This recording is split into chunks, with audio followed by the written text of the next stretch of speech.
Hello, friends. Welcome to my YouTube channel. Here, I share a brand new story every day. If you enjoy my videos, please like, share, and subscribe to the channel. Now, let's dive into today's story. Arjun Mehra had always enjoyed the thrill of a business trip, but his latest journey to Bangalore was different. The city's skyline glittered with modern high-rises and its streets bustled with life, but Arjun's focus was on a grand bungalow located on the city's edge. The bungalow belonged to some old friends, the Rao family, who had graciously offered him their home during his visit. The bungalow was an expansive estate with ivy-covered walls and sprawling gardens. Its grandeur was both inviting and intimidating, the kind of place that seemed to hold countless secrets within its ancient walls.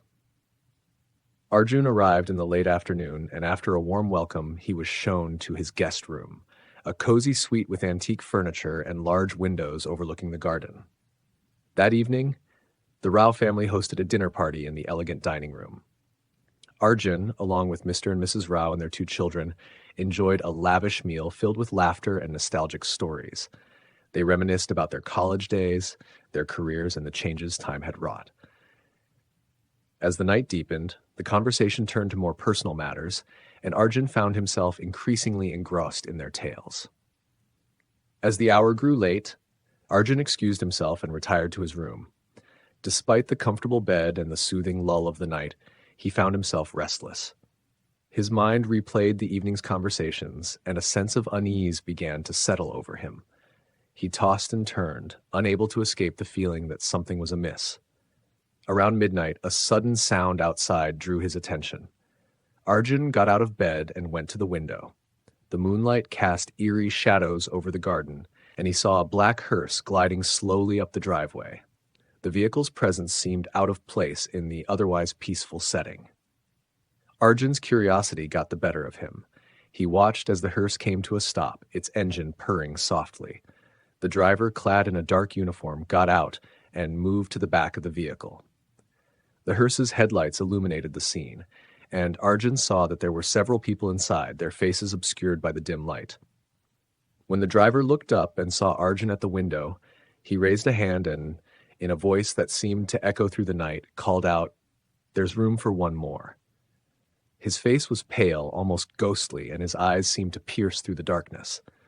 The words sent a shiver down Arjun's spine. Without waiting for a response, the driver climbed back into the hearse, and it slowly reversed out of the driveway, disappearing into the fog that had begun to roll in from the nearby fields. Arjun stood at the window for several minutes, trying to make sense of what he had just witnessed. The encounter felt surreal, but the driver's chilling invitation was unmistakable. The next morning, Arjun recounted the strange occurrence to the Rao family during breakfast. They listened attentively, exchanging worried glances. Mrs. Rao suggested it might have been a dream, a result of the rich and heavy dinner combined with his excitement and exhaustion. Arjun agreed, though he couldn't shake the unsettling feeling that clung to him. Determined to put the incident behind him, Arjun went about his business in Bangalore. He spent the day in a high-rise office building, attending meetings and presentations. The city was a whirlwind of activity, and he tried to immerse himself in work to distract from the previous night's events. As the workday ended, Arjun prepared to head back to the bungalow. He made his way to the elevator in the office building's lobby. The building's interior was sleek and modern, a stark contrast to the traditional elegance of the Rao's home. As he waited for the elevator, he noticed that it was taking longer than usual to arrive. When the doors finally opened, he was surprised to find the elevator already full, its occupants standing in eerie silence. Among them was the driver from the previous night, his presence unmistakable even in the crowded elevator. His eyes met Arjun's, and he repeated his chilling words, "There's room for one more."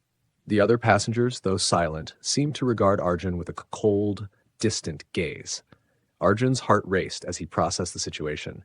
His fear escalated, and he knew he had to avoid this elevator. He hesitated, then quickly declined the offer, saying, "No, thank you.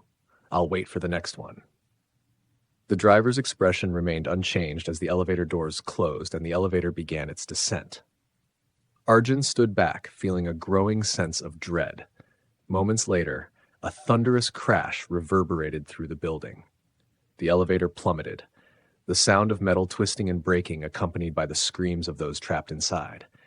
The building's alarm system blared, and the lobby was soon filled with chaos as people rushed to the scene. Arjun's hands trembled as he watched emergency responders arrive and begin their rescue operations. The gravity of the situation sank in. The elevator had collapsed, and all the occupants inside had perished. He was shaken, but grateful for the eerie warning that had spared him from the same fate. As night fell, Arjun returned to the bungalow, his mind racing with thoughts of the day's events. He found the Rao family deeply concerned for him, having heard about the elevator accident on the news. Arjun could barely find the words to explain his experience and the eerie connection between the hearse driver and the fatal elevator ride. The following morning, Arjun decided it was time to leave Bangalore. He packed his things and said his farewells, the strange encounter with the hearse and its driver still fresh in his mind. The bungalow's grandeur now seemed to him like a silent witness to the dark events of the past few days. As he drove away, Arjun glanced back at the bungalow one last time, feeling a mix of relief and lingering unease. The memory of the driver's haunting invitation and the elevator's tragic collapse would forever be etched in his mind. He had narrowly escaped a grim fate, and the words, "There's room for one more," served as a chilling reminder of how close he had come to becoming part of a macabre reality. Thanks for watching. Don't forget to subscribe to the channel, like, comment, and share the video. See you next time.